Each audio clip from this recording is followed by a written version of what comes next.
My name is Keith Carlock. I'm from Owensboro, Kentucky. A little background. My obsession for the past 25 years has been my theories in invisibility and holodeck-like technologies, only their visual aspects. The scientific term for invisibility is adaptive camouflage, and the scientific term for a holodeck-like technology is called virtual immersion. I've had my theories in their final form since the New Year winter of 1992, about 25 years now.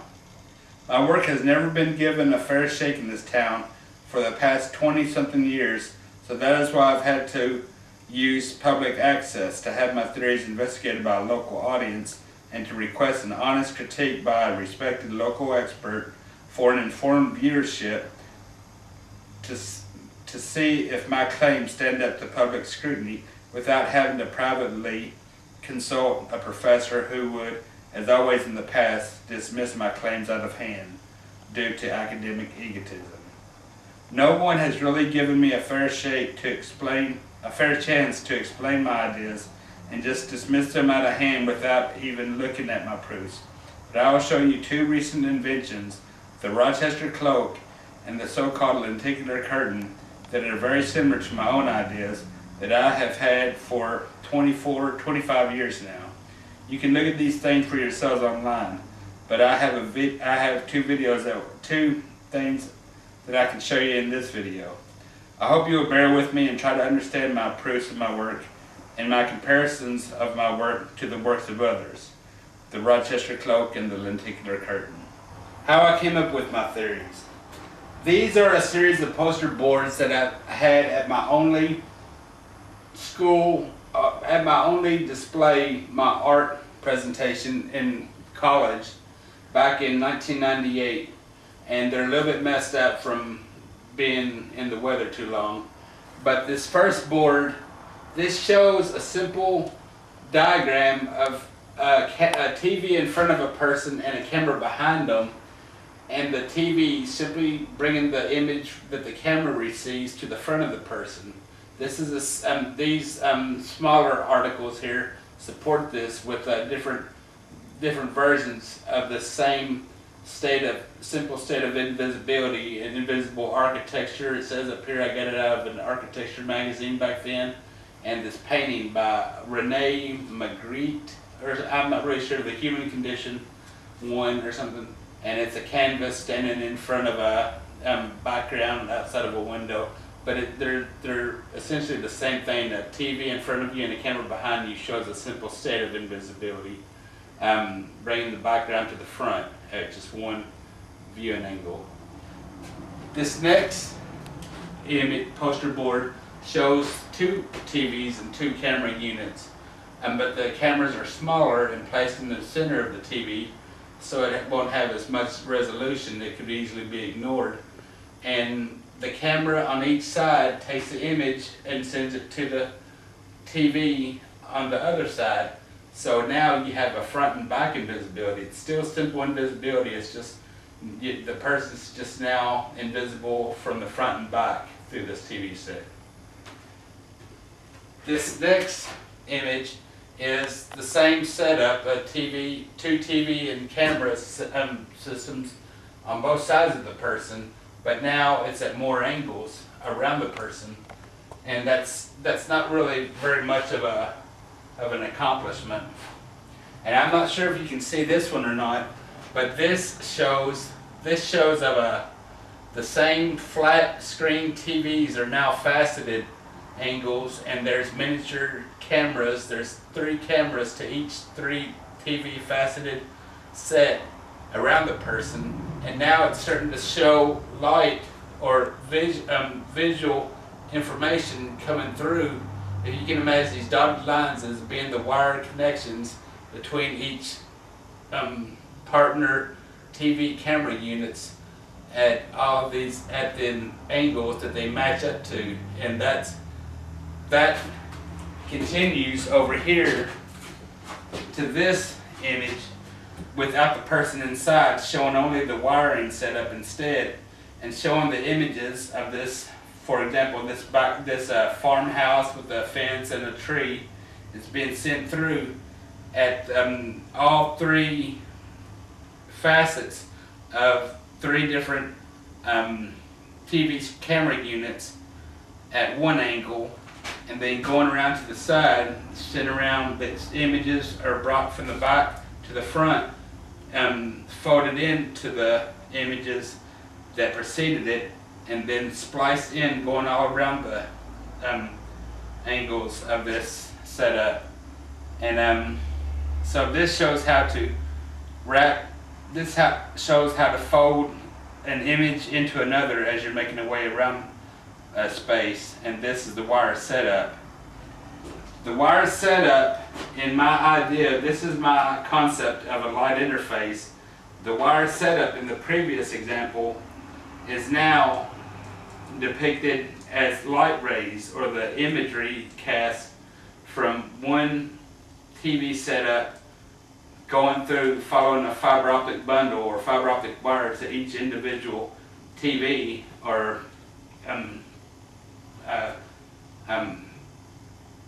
photo transmitter, sending light through, an individual light through, and being picked up by the TV at the other side from these fiber optic bundles to the other side, and being sent back out in the same direction, at the same angle that it came in at.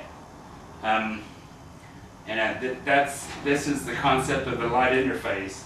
It's a reproduction of the surrounding TV camera units, but in the concentrated form, because you're reproducing the space that the person is resting in, and with fiber optic bundles, you're sending light through the light interface that switches light through and allows somebody to exist in between the outer surface of the invisible object and the light interface inside.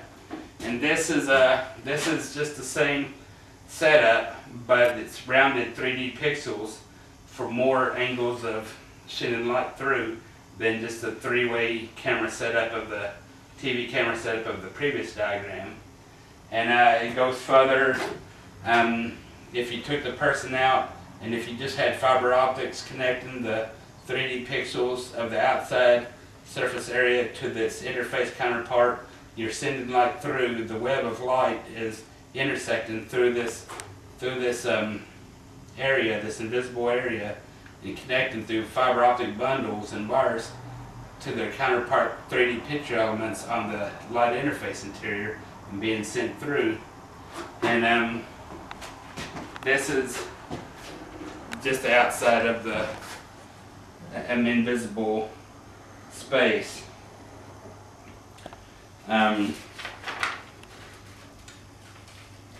The light interface is simply the concentrated shaped volume of the space that a solid geometric object is resting in, connected to the outside surface of the invisible object to conceal a person or object in between the interior light interface and the outside 3D pixel surface of the area or the object being made invisible. Correspond. This is how I explain my ideas today in modern times. This is my high-tech explanations. Some time ago, someone sent me a diagram of what it would take to make an object invisible. This is depicted at the top portion of this larger diagram. They instinctively knew that an invisible object would require some sort of 3D pixels. That light coming in at one angle would go outside at the other side of the object at the same angle that it came in at. In this depiction, the multifaceted TV camera units of the previous display has now been refined down to the sending and receiving 3D pixels on the outer surface of this invisible object.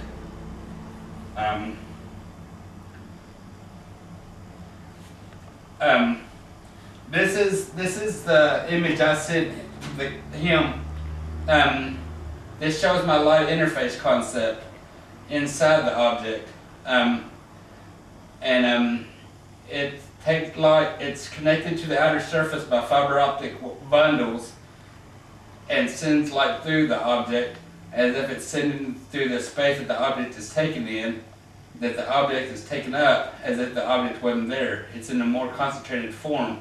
It takes light in at one angle, sends it through, and it comes back out at the same angle as if the object wasn't there to begin with, because it's sending through a concentrated form of the object, the concentrated space that the object is taken up. This next diagram simply shows the 3D perspective of the light interface inside the craft, connected to the outer surface 3D pixels with fiber optic bundles, and my concept of the 3D pixel unit that I'll get to in a second.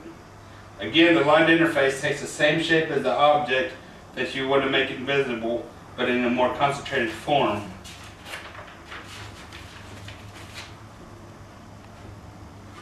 The next diagram is of an object with moving parts, such as the appendages of this invisible battlesuit. My light interface would be required to send light through an object with moving parts, because if the fiber optic wires were hardwired, you'd have to alter each connection even if the appendages moved by a small amount. With the puppet interface inside the suit moving in step, light intersects within the interface in a free-floating web of light as the suit moves, allowing for changes to the paths of light through the suit. A real invisible suit would be rigid, like a suit of armor, not like some flimsy Harry Potter sort of fabric cloak, in order to maintain the paths of light in and out of the invisible suit, or cloak, or whatever. These next two diagrams, this one right here and this one right here, are depictions of making something invisible with and without my light interface. This is the light interface, a cross section. This diagram is a cross section. The first diagram shows a hard wiring of fiber optic wire from one 3D pixel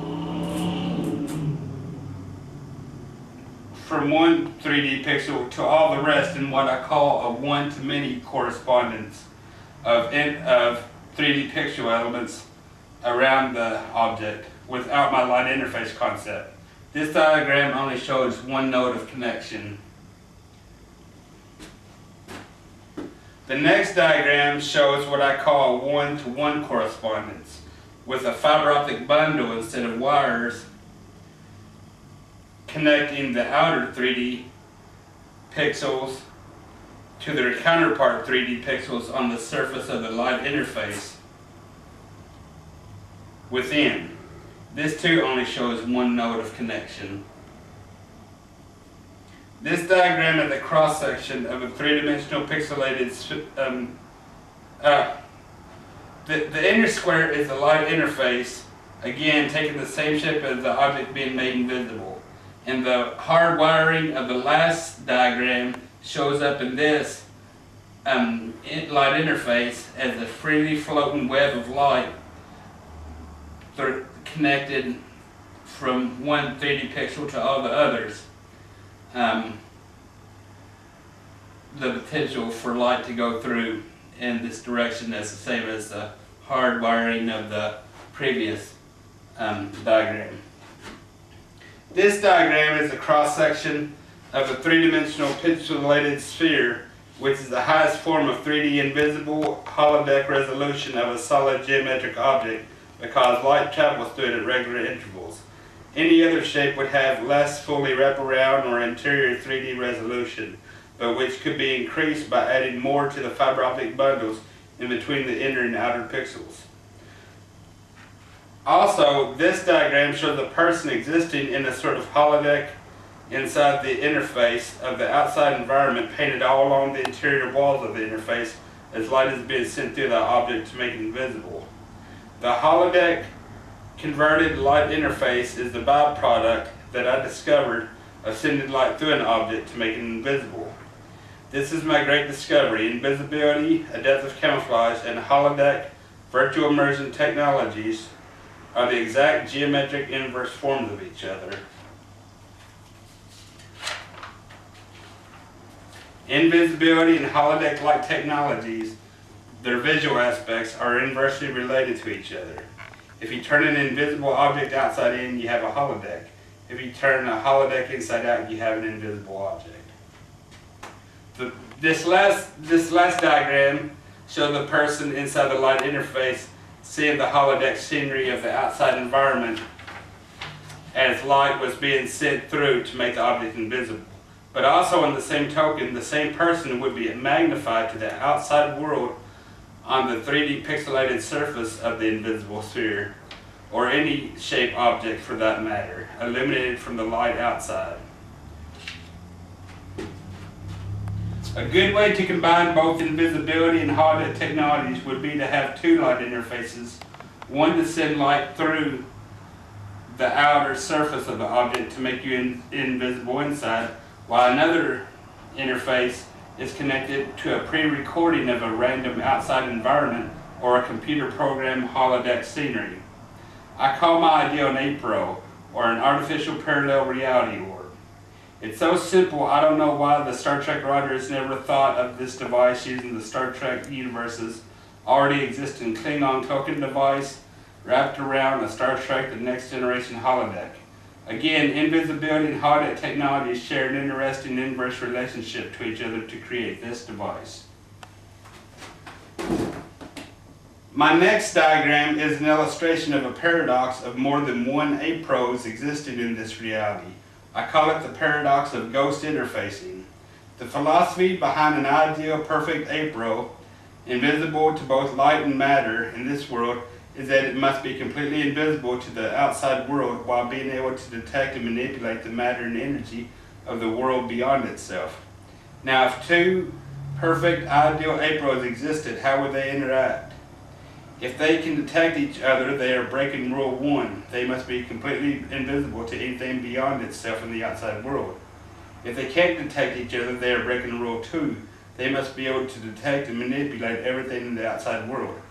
This is the paradox of ghost interfacing that extends into the virtual environments of the holodeck converted light interfaces as well. But I'll end this topic here.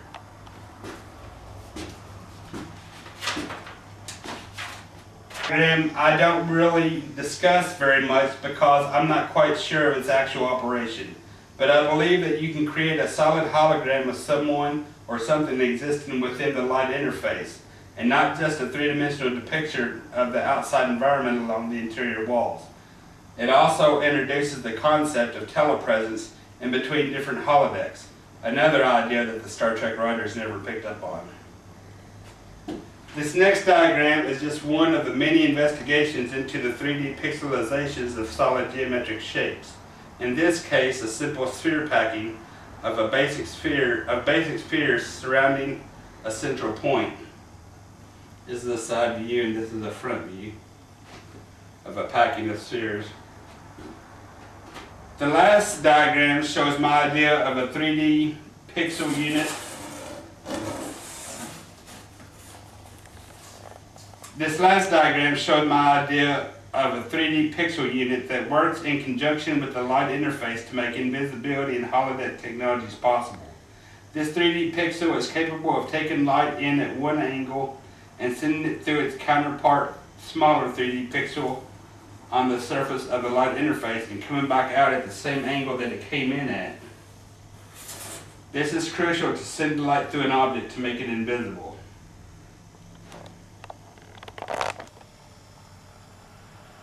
The most recent innovation in the vein of research that I'm putting my money on is the Rochester cloak.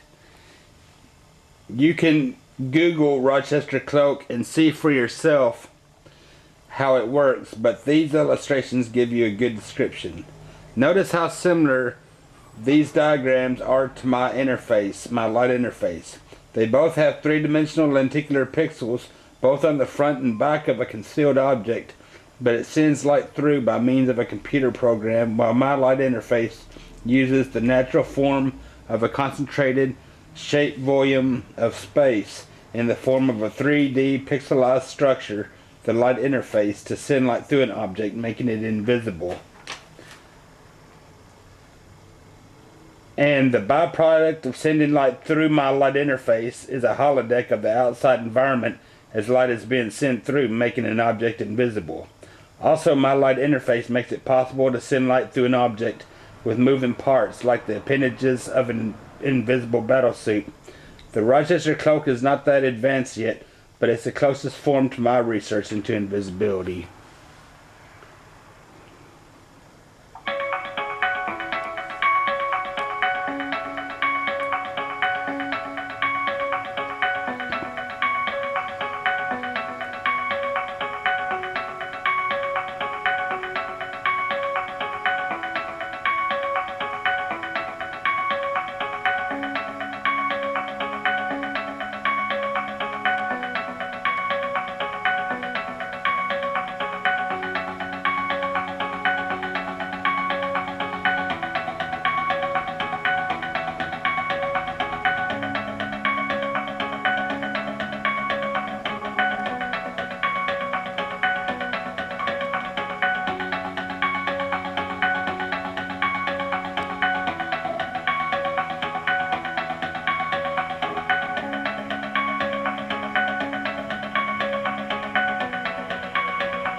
This is a mock-up that I've made of my invisible battlesuit proposal, but it doesn't follow exactly along the plans of the one I had in my diagram.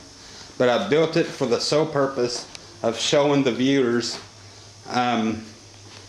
what the light interface would look like inside of a battlesuit.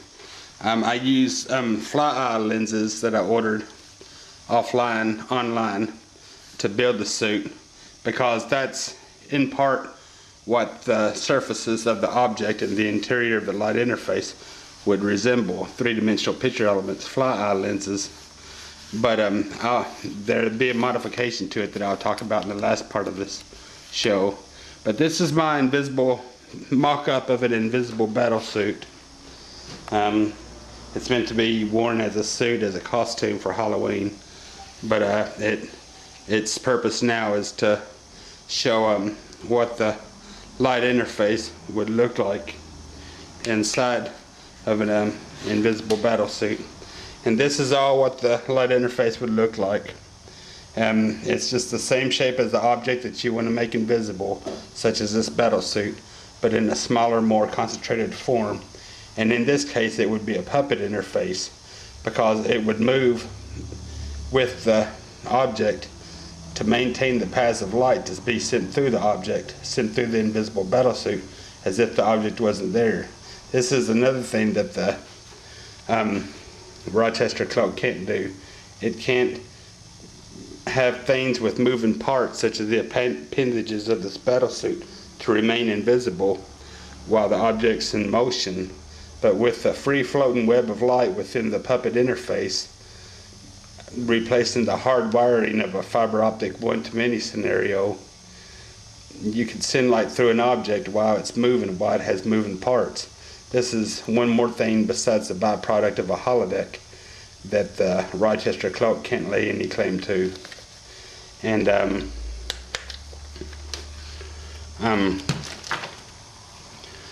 this is another mock-up I've built of my battlecraft, invisible battlecraft,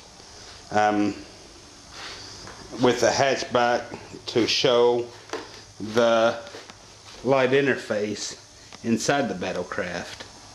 The light interface again takes the same shape as the object that you want to make invisible, but in a smaller, more concentrated form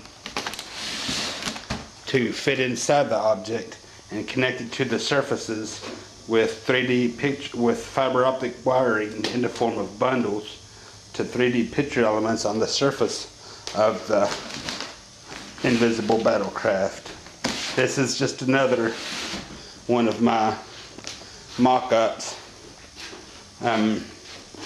of invisible battlecraft to show the light interface, to give the viewers a feel for what the interface may feel like, may look like in its working position inside the invisible battlecraft. And my invisible battle suit was to give the viewer some sort of feel of what the interface would look like and how it would function. The puppet interface, the puppet light interface inside of an invisible battle suit.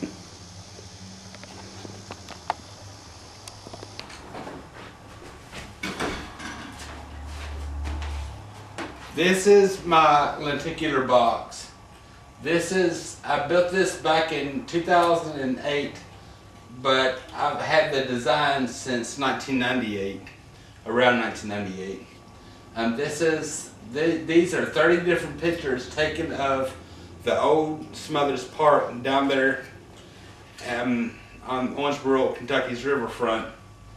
30 different pictures, square measured pictures. Two images come together at an angle to create one full-size image. That's one full-size edge-on view. This is another edge-on view of the Owensboro River bridge. This is looking towards the River Park Center. And this is two images come together. These are all just the horizontal views. This is looking towards the American Legion, or whatever is there now. Two edge-on views come together. And this is looking towards the river past the gazebo, the old gazebo. And these are the images in between, the flat, straight-on images in between of the edge-on views. And there's 12 total images going around the horizontal axis alone. And there's a vertical axis looking down and looking up towards the sky, towards the trees, and looking down towards the ground, towards the river. And this is another vertical axis. There's two vertical axes and one horizontal. There's three axes. This is the vertical axis, looking at a different angle, looking down towards the ground, towards the grass. And this is the other vertical axis, looking up towards the trees and towards the sky. I'm not sure if I'm showing this correctly. But this is what I call my lenticular box. And it's not truly lenticular. It's based on the predecessor technology of creating images, three-way images, two and three-way images on one plane that fade into each other as you move around. All I did is just combine 30 different images to create 18 total different viewing angles, since two images come together at a side to create one full image. That's 12 images plus the 6 straight-on views. The images you see looking straight into the box, straight at the box. So 6 different images plus the 12 edge-on views create 18 different viewing angles around the lenticular box. And so this is what I created back in, it took the whole month of November 2008 to create this. And though it's not the best quality, it took a lot of hard work, and I'm very proud of it. This is probably one of the most important things I have in my possession. And I guess that's it.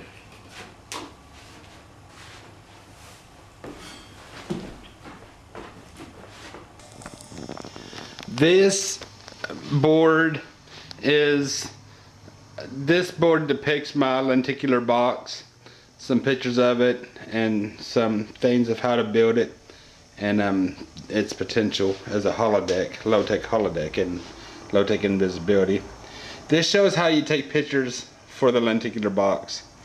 You imagine an imaginary box, a frame of one in front of you, and you just put yourself at different positions, like two side-by-side images are taken at two side-by-side positions around an imaginary, at one edge on view of an imaginary fixed imaginary frame of a box.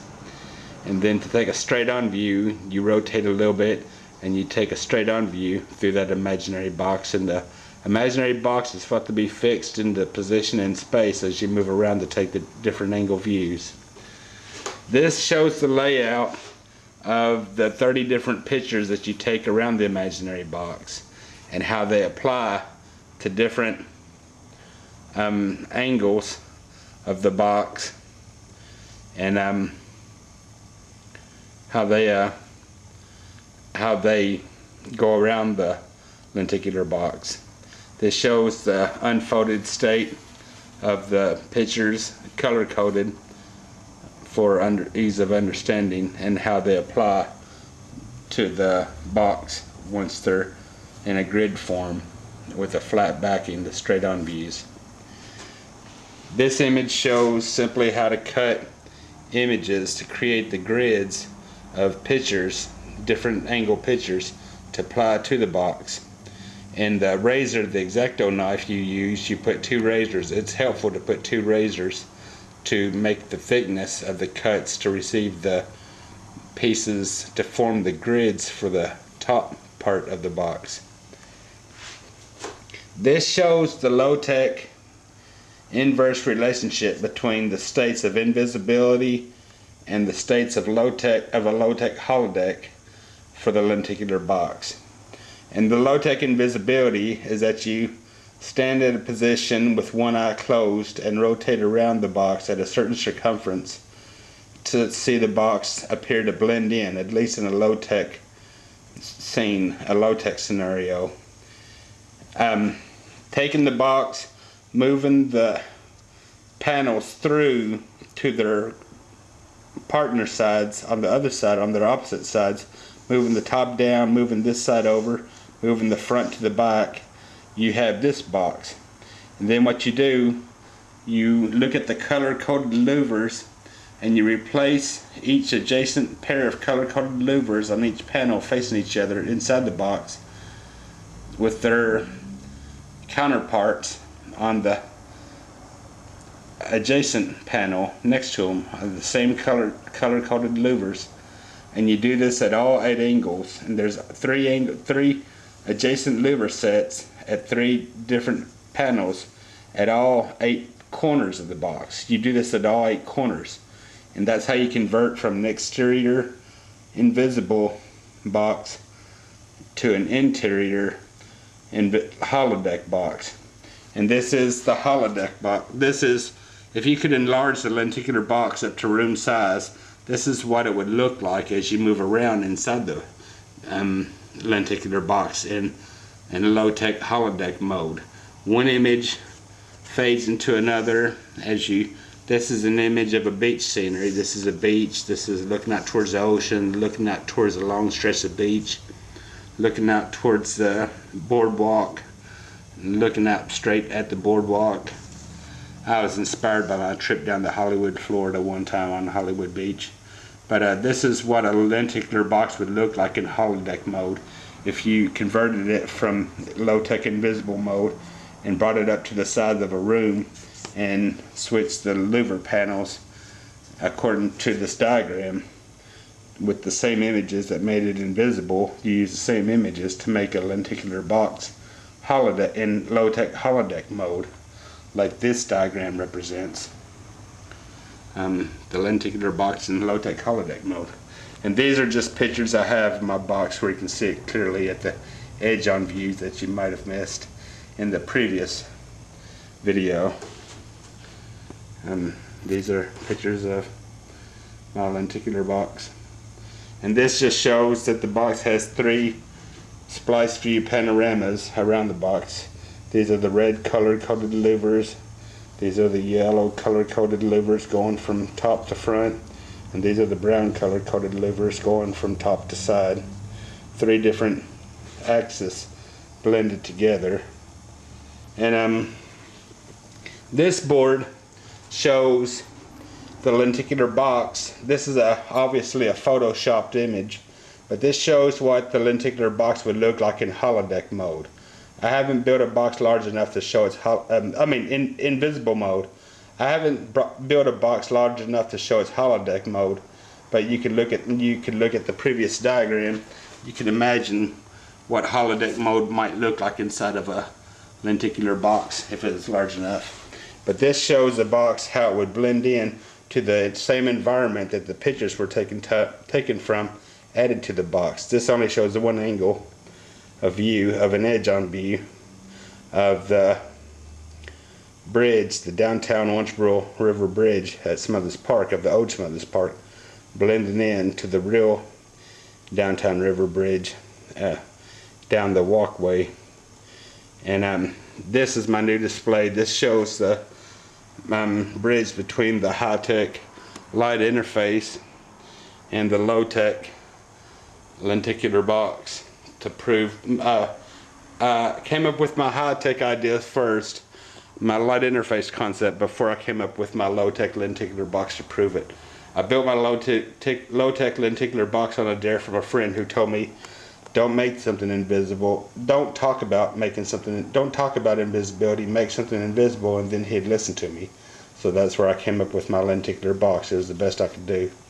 And the light interface, again, simply takes the same shape as the object being made invisible, and in this case a sphere, because a sphere has the highest 3D invisible holodeck resolution of any three-dimensional solid objects. Any other shape would have less three-dimensional resolution, like the battlecraft or the battle suit. But a sphere, a 3D pixelated sphere, has the highest form of three-dimensional resolution because light travels through it at regular intervals.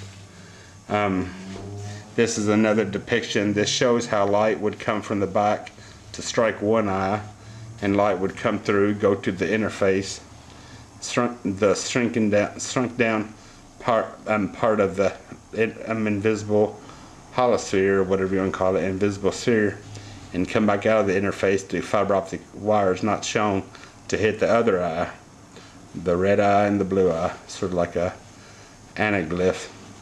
But this shows these are the same thing, and this shows how the high-tech invisible sphere is, the light interface concept is nothing more than the high-tech version of the low-tech lenticular box that can blend in and produce the invisible effect the same way, but on a low-tech level. And this is an old diagram that I had since 1995, dated 1995, signed and dated, page 2A, conceived of and invented by Keith J. Carlock, 1995. I used to call my invisible sphere an invisible cell, and this is a copy of the paper that I had that I lost, but it was my earliest surviving diagram of my light interface concept. The inner sphere and the outer sphere, pixelated, connected by fiber optic wires and fiber optic cables, constitutes the whole light interface system concept that I came up with. And the light interface, again, takes the same shape as the object you want to make invisible, but in a concentrated form, combined with the outer surface of the object to create the light interface system, the concept of the light interface system. This is a light interface system. Sometimes I refer to only the center, the inner object as a light interface, but the whole thing constitutes the whole light interface system.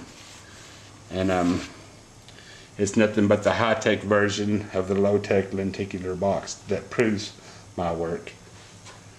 And this is a website that I found fairly recently that they have a thing, an art installment that they call the lenticular curtain. I am firmly convinced that this so-called lenticular curtain is a rip-off of my lenticular box. Somebody must have seen my own box, which I've had fully constructed since 2008 and conceived of at least as far back as 1998, and made their own cheap knockoff, calling theirs the lenticular curtain. They had to have stolen my idea. My lenticular box is not truly lenticular. I'm the only one who would call it that.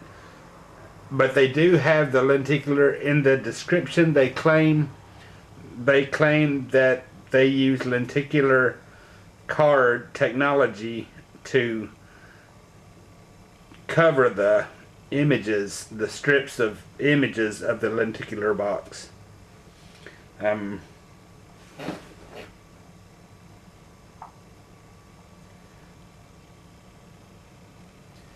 The strips of images of the lenticular box. But it's really a cheap knockoff of my lenticular box. Their lenticular curtain is a cheap knockoff of my lenticular box. And these are different pictures showing the outside of the lenticular box, their lenticular curtain, which is just room size, is the only reason why it could compete with my lenticular box, which is just 1 foot cubed.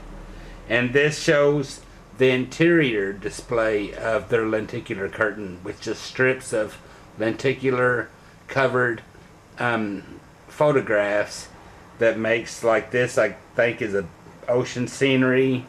You can step inside and it produces what I could easily make better with my lenticular box in holodeck mode, because I'm more faithfully rendering the angles you see as one image fades into another. These are just purely strips of paper, strips of photograph that they claim have lenticular hologram surfaces on it, which still it looks like a jumble of junk. It's a pale comparison to my fully thought out lenticular box. These are the holodeck. These are their interior, what I would call holodeck mode, and these are people going in through the strips of this so-called lenticular curtain, which, if you saw my lenticular box earlier in the earlier parts, you could tell that it's a cheap knockoff of my lenticular box. And this has been the lenticular curtain, which I believe firmly is a cheap knockoff of my lenticular box. And I emailed them and I told them about my work, and I said I've had mine since 1998, and they never wrote back. And so, but I still have the email in case I need to use it, in case they want to prevent me from. I'm not in the business of selling any of my ideas, but if I ever decided to, or if I ever decided to give permission to somebody else to sell my lenticular box, then I could use that email in court. But I'm not too concerned about this. They're just rip-offs. I've been ripped off all the time, all through life, through my creative career. These images show what I'm currently working on now, or trying to work on, trying to find the pieces and the processes to build a customized 3D light interface pixel system. I call it a 3D pixel unit, and the 3D pixel unit is nothing but a large outer 3D pixel about the size of a ping pong ball, and a smaller inner 3D pixel, half sphere 3D pixel about the size of a half of a grape, connected by fiber optic wires or reflective tubing in this sense, to send light through a laser light for this crude model, for this crude proof of my work, from one angle going through the fiber optic bundles to their counterpart exit position on the smaller 3D pixel, which would be hooked up to the light interface, and come back out at the same angle that it came in at. That's the rule for a 3D pixel element. My custom 3D picture element is that light must come in the outer 3D pixel, go through the fiber optic bundle, and come out at the same angle that it came in at. That's one requirement for making an object invisible. This shows a cross-section of a bunch of these 3D pixels combined, 3D pixel units combined to, with the light interface concept, is nothing but the object within itself, a concentrated form of the object inside itself, to send light through. If you can move the fiber optic bundles out of the way and fit something in there like a G.I. Joe figurine or something like that, and again light would go in, go through the fiber optic bundles, come out the 3D picture element, go through in the form of a wave to be received by the corresponding 3D picture unit, pixel unit, go through the fiber optic bundles and come back out in the same angle that it came in at. That's the two requirements to make an object invisible. A 3D picture element used in conjunction with other 3D picture elements to create the light interface concept. And this is the three-dimensional perspective of my proposed invisible cube. That the inside, the interior cube, is the light interface, and these are the 3D pixels on the outer surface. I've only showed 4 apertures for the 3D pixels, and there's only, this is a very crude, low resolution invisible cube, but it's proof enough to prove my concepts, prove my theories. Light would come in at one 3D pixel element, go through the fiber optic bundles, go to their counterpart 3D picture element on the surface of the light interface, go through the light interface, come out of the 3D pixels, and come out of the outer cube at the same angle that it came in at. And this shows how, this shows what I'm trying to work on to prove my concepts. At least if you can stuff a teddy bear or a G.I. Joe figurine or something inside, in between the fiber optic bundles, you can prove you can move light around an object to conceal it. Even though this is a very crude, very low resolution 3D invisibility, producing a holodeck as a byproduct inside the interior of the light interface as light is being sent through.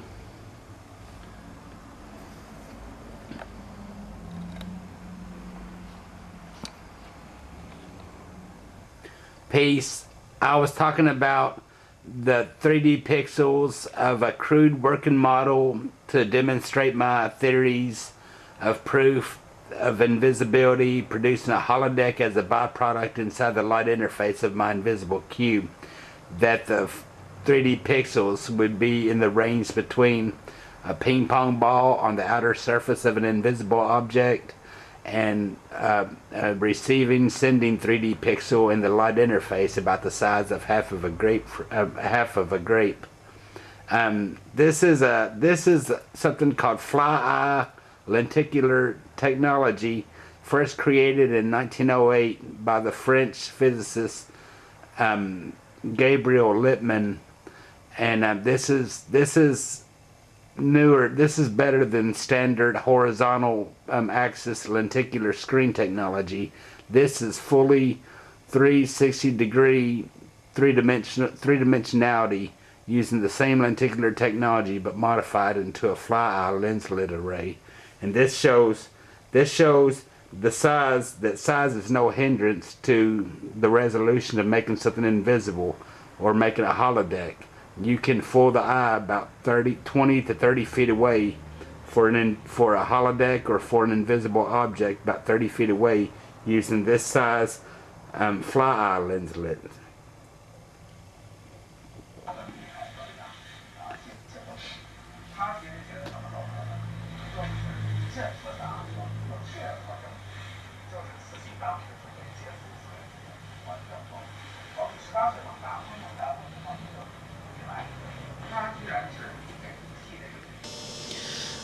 Ever since I've had my discoveries on the basic practical level of the inverse relationship between invisibility, adaptive camouflage, and holodeck virtual immersion technologies, I've been trying to connect this insight, this very special insight, to something of a cosmic significance.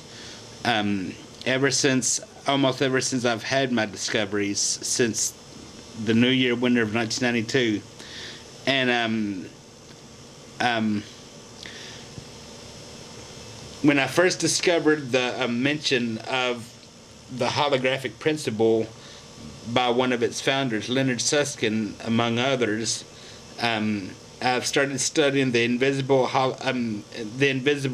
universe and the holographic universe, and I came up with my approach, one of my approaches to what I would call my proposed amended invisible holographic principle of the universe back on August 24th of 2014. This paper shows it at 3:50 p.m.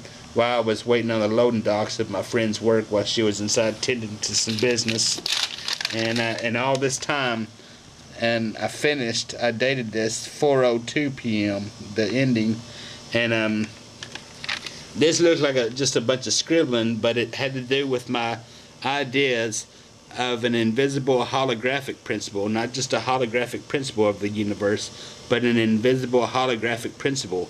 And this is what I'm currently working on now on the cosmic theoretical level of my work. The last two segments I've shown, I've been working on the practical, basic way of proving my theories with a crude, low-resolution invisible cube. This is what I've been doing on the theoretical side. I've been trying to find out different connections, and these papers is when I made my breakthrough, considering the cosmic horizon of our universe as being the place where invisibility takes place, invisible to other pocket universes, and inside our cosmic horizon is where we experience the holographic universe. And I'm still working out these ideas, and that may not be right, but these are just things I'm toying with right now, things I'm trying to run through my head. But I honestly believe there's an invisible aspect to a holographic universe, an invisible universe and a holographic universe. So I called mine the invisible holographic principle of the universe. Extended, I'd have to find instances, readily available instances of invisibility of black holes and instances of invisibility of cosmic horizons and things like this.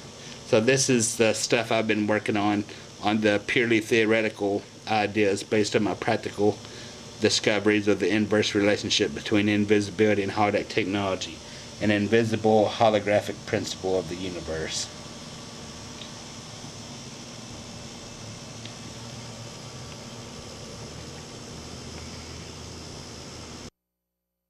This is the end of my show, but for the past 20 years, ever since 1996, the Messenger Enquirer has continuously insisted that my ideas aren't newsworthy, fit for the community to read.